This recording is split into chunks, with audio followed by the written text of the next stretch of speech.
Shadow Communications Minister Melissa McIntosh, who's also the Shadow Minister for Women. Welcome. Thank you. What did you make of the new dynamic in the Parliament? It's a very different dynamic. I have to say it's a little quieter on our side, and I turned around yesterday and it's because there's less of us. But we are going to be a strong opposition. It doesn't mean that we're going to hold the government to account any less. They may be big Labor, but they've also got big promises to fulfil for the Australian people. Yeah, it's interesting you say that. I noticed that your side was quieter, but I actually, given their numbers, I was surprised that they were not as rowdy as I thought. So the Parliament sounds different already. Is it a gentler Parliament? Is there any evidence of that? You're very optimistic. We're on day two. Definitely not optimistic, more intrigued. Yeah, last Parliament, the Prime Minister promised a gentler, more loving Parliament. You can feel it there. I think they're probably finding their way. There's a lot of new members of Parliament too on the government side.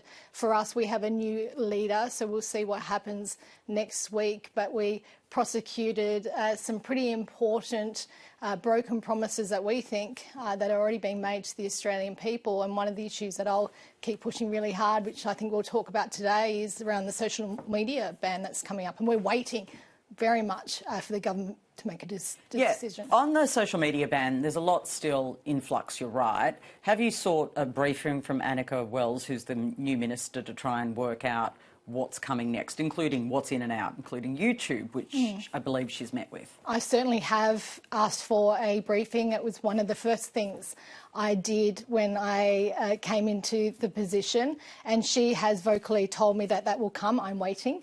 But most importantly, the Australian people are waiting. I think, we're nearly 5 o'clock, so we've got to remember the intent of this policy. And around 5 o'clock is when kids get home from school, they whip out their phones and they're on social media. The longer we wait, the more kids are exposed to harmful content. This is what it's about, preventing harm to kids. What are we doing? We need to make sure that the policy's right, the government gets it right, particularly for Australian kids, but for families. Have you met with the E-Safety Commissioner to talk about her report and some of her concerns about how to roll this out? I've put in a request to have a briefing from the Commissioner and also the Department. It's not as easy as just having a meeting. Unfortunately, I'm at the whim of the government to allow me to have that meeting. I would love to meet with the E-Safety Commissioner, because every parent that I speak to about this subject, they are concerned about their kids, and this is about the kids, but they're uncertain. So is YouTube in or out? Are big tech companies going to be able to get around the rules somehow? We're waiting for the rules to be tabled in Parliament, and that's the important part of this.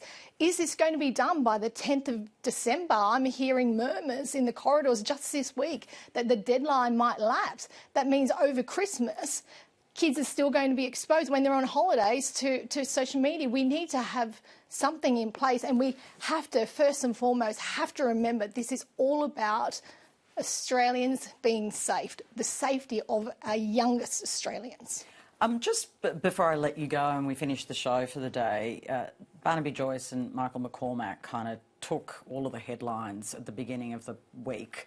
Justice Susan Lee, your first female leader, was to take her role in Question Time. They were pushing for the abandonment of net zero.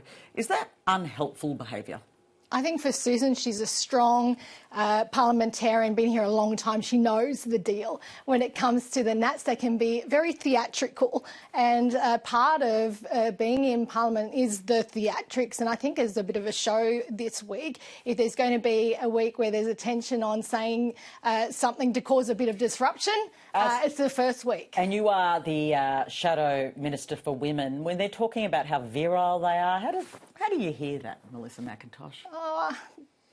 You don't want to hear certain language, I feel like. But I opened the paper yesterday and there was a photo of my shoes, and that was the story in one of the biggest media outlets, was what shoes I was wearing yesterday. So, you feel like you've come a long way. I don't know how I missed it. I like to think I read everything, but I somehow missed it. Your shoes made it in. The shoes. How did that land on you?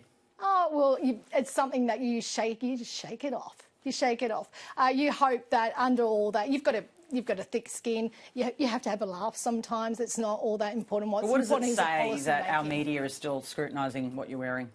I don't know. Do you get scrutinised each day? I'm sure you get some feedback. I don't love it. No.